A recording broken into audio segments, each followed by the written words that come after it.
Damonheim, a labyrinth constructed by the Aughra Dragonkin, a desperate creation born of the curse of the Stone of Jazz. In pursuit of their freedom, they offered their essence, their very souls, to escape their fate. Using the bodies of demons, they shed their accursed skin, and soon became known as the Infernals. Now, Damonheim stands abandoned by all but the Fremennik, and myself.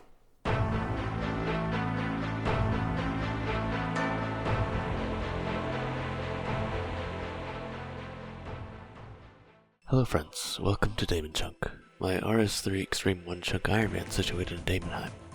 There's a lot to be discussed, but before we jump in, let's set up a little bit of the framework. For those of you that are familiar with the Chunkman accounts, you'll know they're traditionally done in old school RuneScape. However, you scarcely see similar content in RS3. That's what makes this series exciting though. RS3 offers a whole new landscape for chunk progression, and we're starting off somewhere that has yet to be introduced or even mentioned in OSRS. Speaking of RS3, if you're not super familiar with it, it's the modern rendition of RuneScape. It has updated graphics, user interfaces, and combat is now ability-based rather than being reliant on old school's tick-based combat. It also introduced new skills, one of those being Dungeoneering. Dungeoneering is kind of like a self-contained roguelite split between 60 randomized floors. You start off with a few items, and you use those items as well as things you gather throughout the dungeon to beat the floor boss. You can also reduce the randomness by binding weapons and armor to yourself, which lets you start off with that item every floor. With this entire skill being self-contained and the surprising amount of content in Damonheim, I decided to have this as my starting chunk. Now, if you don't know what a chunk is, RuneScape can be divided into 150 by 150 square tiles or chunks. My goal is to complete everything I possibly can within one chunk before moving on to the next one. The rules I'll be using are similar to Limpwurt's Xtreme 1-chunk rule set.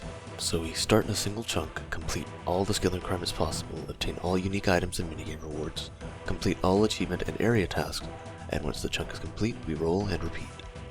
We quickly make it through Tutorial Island, and as per tradition, we drop all of our items before heading to Damonheim through the Taverley boat. And from here we can actually start with our first chunk tasks. As our first chunk task, the unarmed one doesn't really count. We have to sit for 2.5 hours.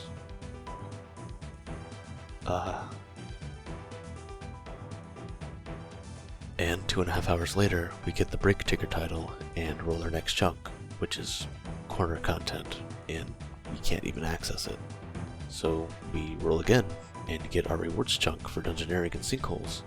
It's not possible to complete a sinkhole though, and thus there's no way of obtaining tokens, so we just have to backlog it for now. From there I rolled another chunk, and this one was actually in the wilderness, for the most part, so I decided to unselect it essentially, and continue on with our rolling. And we roll again, and we get a 100 mining requirement for the Damonheim exclusive rocks. But with no way of leveling mining, once again, we backlog and roll for a new chunk. And with this roll, we finally get the second half of the center building, and this is where Damon Chunk truly begins. There's a lot to this chunk, but let's actually start with the uniques. These are otherwise unobtainable weapons and armor that are dropped by floor bosses. For example, the Primal Dagger only drops from one boss, the Luminescent Ice Fiend, and every other boss in Damonheim has a unique drop in their item pool as well.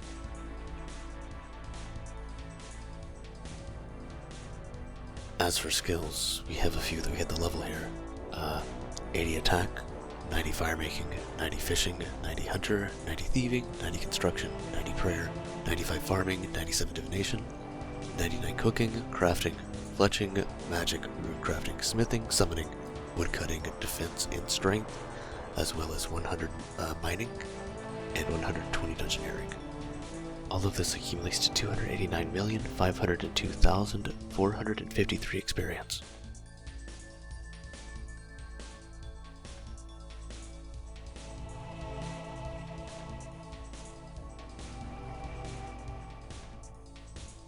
This isn't even to include the required diary tasks, the dungeoneering shop as a whole. We'll have to buy that entire thing out. But we'll get to those when we get there, and I'll expand on them a little bit more, probably in the next episode. Just know that we are looking for about 13,597,500 tokens, which is actually, if you're assuming the 10-to-1 ratio for tokens, is actually going to make us go to about 123 dungeoneering just about. For now though, let's kind of have a little visual indication of what would be easy and what would be hard to train. Obviously the combat skills are incredibly easy to train in Damonheim, as well as dungeoneering itself.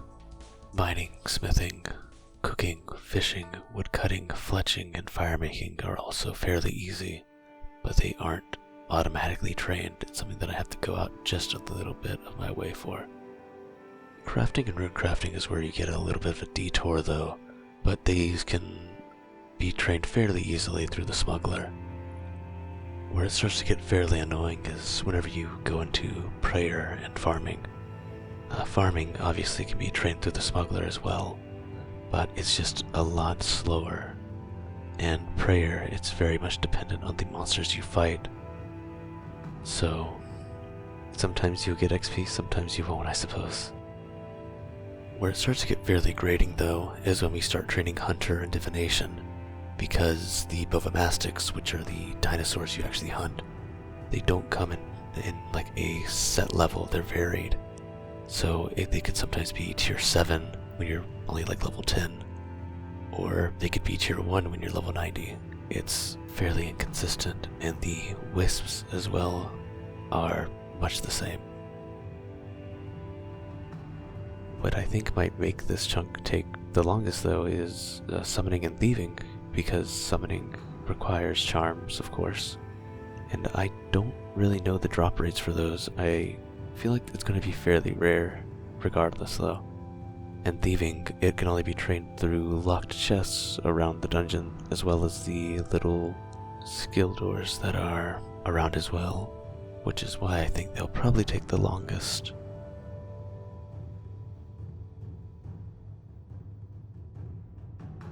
All that aside though, let's discuss a bit of the lore in regards to some of the bosses that we faced, starting with Astea Frostweb. You see, Astea and her lover Lexicus had assisted Bilrock the Majorat with his work.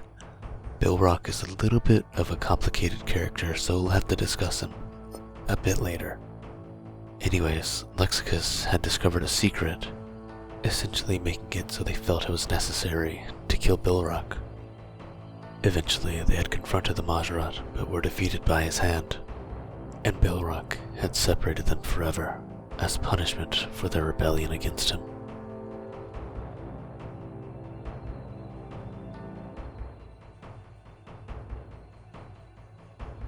With all the goals, lore, and time we'll need to spend here in mind, let's begin thinking about our goals for this episode, which is to get to Complexity 6. Complexities in dungeoneering determine the variation of the trainable skills in each dungeon, as well as the XP obtained from them. You see, the reason we want the maximum complexity is to get rid of the XP penalties that are incurred if you choose Complexity 5 or below. Even going to Complexity 5 is a 30% XP penalty, and that is honestly kind of rough, so Complexity 6 is usually where it's at. Though the only time I may consider putting a lower complexity on is during a reset where floor 1 to 15 on complexity 1 is the optimal route, I believe. However, even then I might just let the complexity rise back up just for the XP. But yes, as you can see on screen, I am trying my best to squeeze out every single possible ounce of XP I can. Because we have so much to get through. But eventually I'm probably going to start focusing on specific skills per floor. But again, that is something that I'm going to try to determine as the journey continues. But here you can see that we actually get a puzzle room. One of the 40 in Damonheim. This one's called the Pond Skaters. This one's a fairly simple one. They will converge in the center. They'll open their mouth. One has a key. Just get the one that has the key. Simple.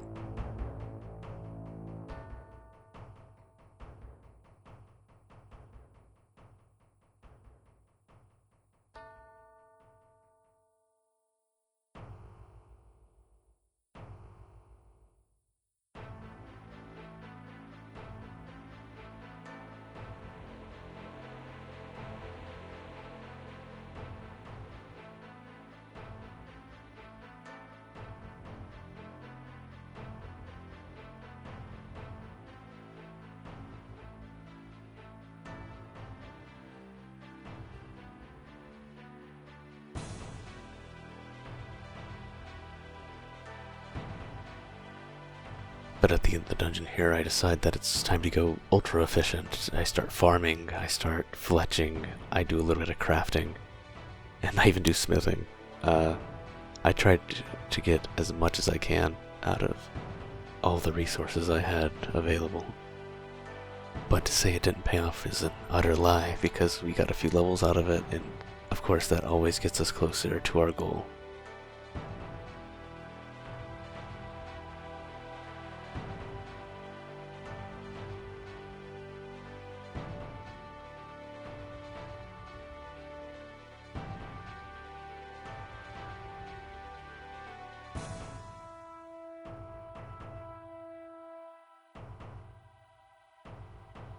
And here we even get a little area task completion jump scare.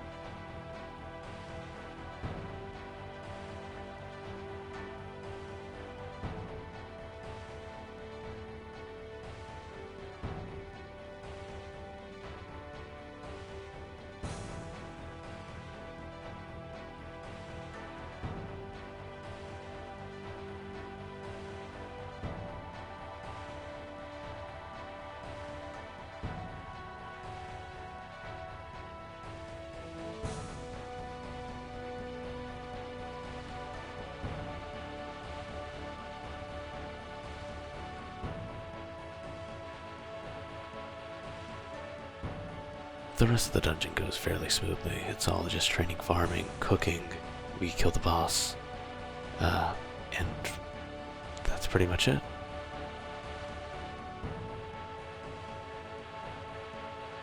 At the beginning of our next dungeon, we also reach a level 100 milestone. So we are truly, truly gaming right now.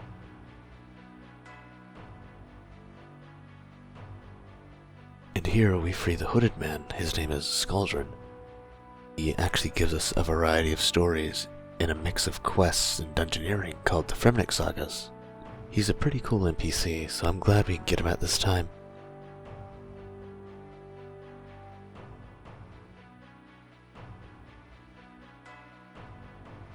And here we hit our first divination training node since we hit complexity 6, and it's really awesome because they are tier 1 and we're able to harvest them.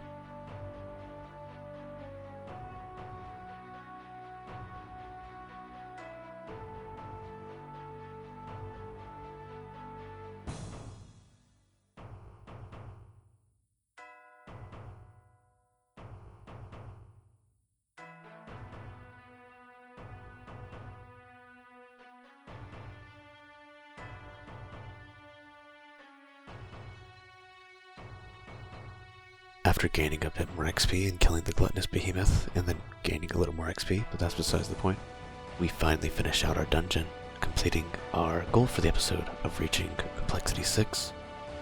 And a little bit more, we even completed that first dungeon on complexity 6. However, I really can't leave it there, so I decided to do one more dungeon, mostly for some B-roll footage for the intro, but besides the point. Regardless though, I truly hope you enjoyed the episode, and I hope you stick around and see what we have in store for next time, and the time after that, and the time after that, and the time after that, and then the time after that, and